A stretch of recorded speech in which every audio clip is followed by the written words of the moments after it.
É isso. A área de tecnologia mudou. Ela não é mais a mesma. E isso talvez não seja um problema, porque a área de tecnologia ela nunca se manteve a mesma durante muito tempo. Desde o crash da bolha do .com, que durou de 1994 a 2004, o crash da bolha das startups e agora uma possível bolha de IaaS, mas será mesmo?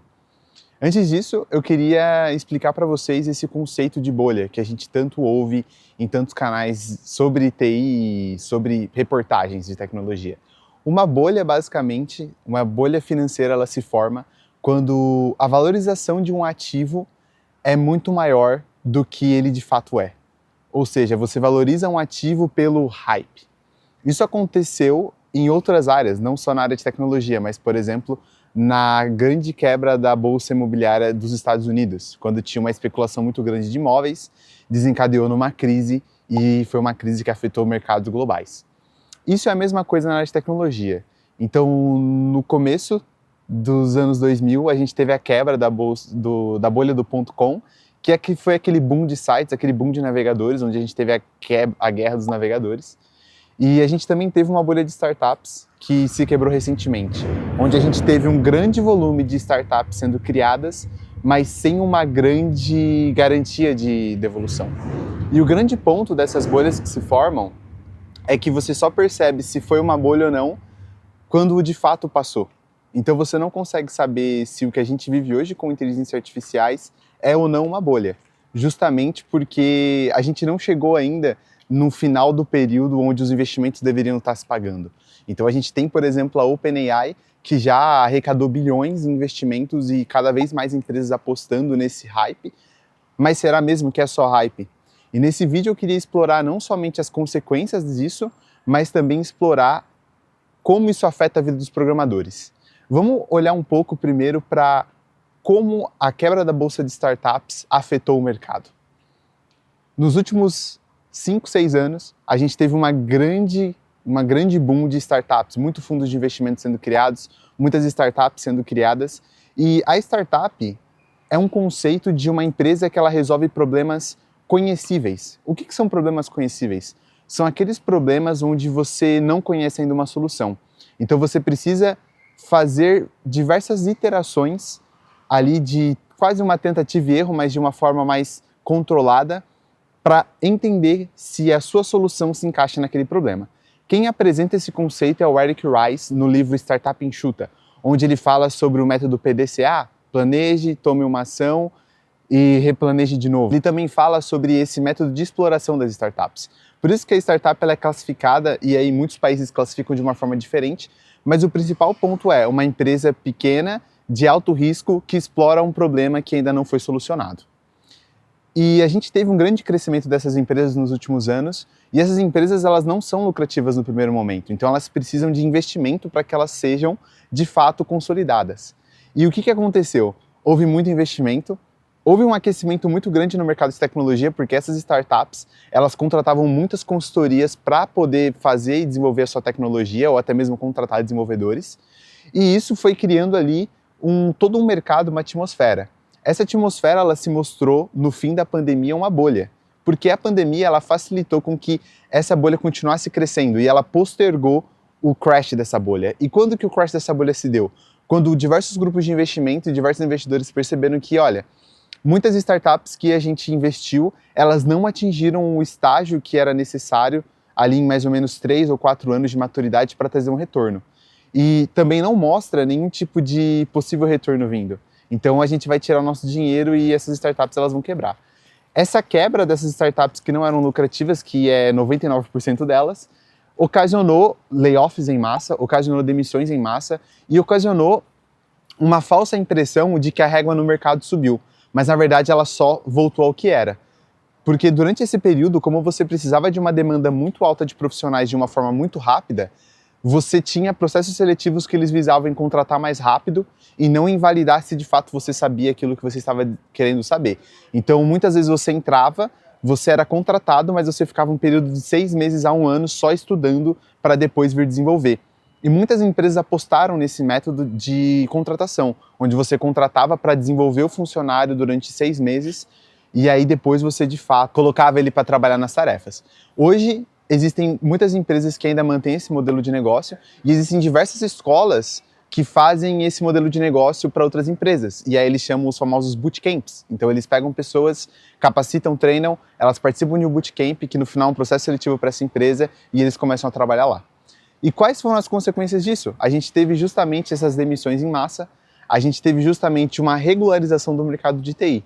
Mas a gente está vendo esse cenário se desenhando novamente de uma maneira controlada, mas diferente com as IAs. Então, quais podem ser as consequências disso e como isso pode afetar a nossa vida, tendo em vista a quebra da bolha das startups?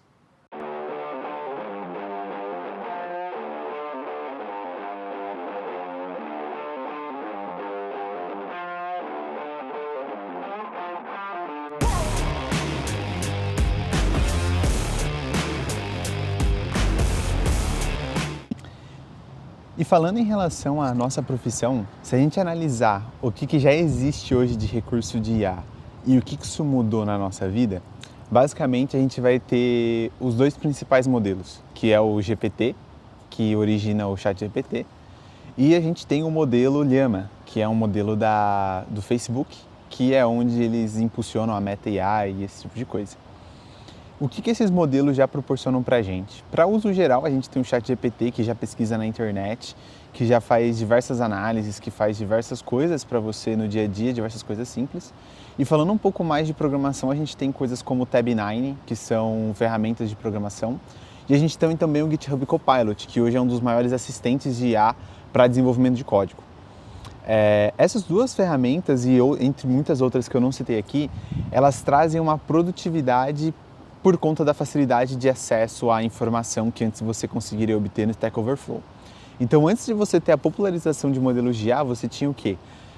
Stack Overflow ou GitHub Issues, que você entrava e pesquisava e tentava comparar ali com um exemplo do que você tinha para resolver esse problema. Hoje, com o ChatGPT, se você tem dúvida de uma sintaxe, se você tem dúvida de como fazer uma iteração de qualquer coisa no seu código, entre outras coisas mais simples, o GPT ele te ajuda muito fácil. E essa facilidade te trouxe mais produtividade, porque você não perde tempo fazendo coisas que antes você perdia fazendo, né? Então antes você tinha que entrar na documentação, você está a um clique de distância de ter toda a documentação de todas as linguagens disponíveis para você naquele momento. Então isso é uma produtividade muito legal que trouxe. Outra coisa também é os próprios code reviews, né? Os code reviews que são feitos pela IA e que te ajudam a receber insights ali sobre o seu código. Eu mesmo já utilizo no meu dia a dia e a empresa que eu trabalho, ela fomenta a utilização porque realmente traz muito mais velocidade do que era antes. E isso pode ou não tomar o nosso trabalho. A Google recentemente lançou um relatório, um dos relatórios, e ela disse nesse relatório que 25% do código de tudo que foi feito foi gerado por IA. E isso gerou um burburinho muito grande porque, meu Deus, se 25% do código já foi gerado por IA, imagina se 100% do código foi gerado por IA. E uma coisa que as pessoas não leram, as letrinhas miúdas, é que esse código gerado por IA basicamente são esses códigos de GitHub Copilot e Tab9, por exemplo, que são gerados enquanto tem um programador ali trabalhando e fazendo as ações naquele código. Então, ainda assim, esse código é um código gerado por um humano utilizando a IA como assistente. E essa é a maior facilidade das IAs, elas servem para nos servir e para nos ajudar. E analisando todo esse cenário atual, e eu quero explorar um pouco mais a fundo, será que os empregos dos programadores, eles correm risco de serem tomados pela IA?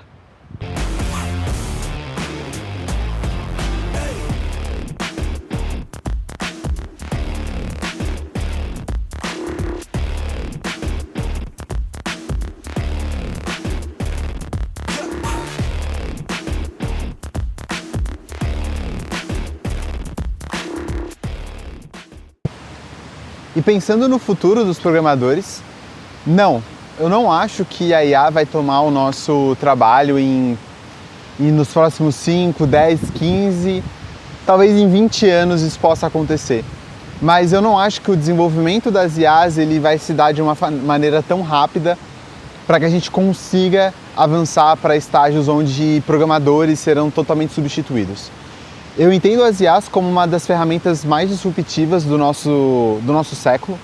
É realmente uma invenção e uma utilização muito disruptiva, porque você tem diversas pequenas tarefas que antes poderiam tomar muito tempo, que estão automatizadas por uma análise 100% automática e à distância de um clique. Só que tudo isso que a gente tem hoje é resultado de anos e muitos anos de pesquisa, criação de algoritmos e desenvolvimento.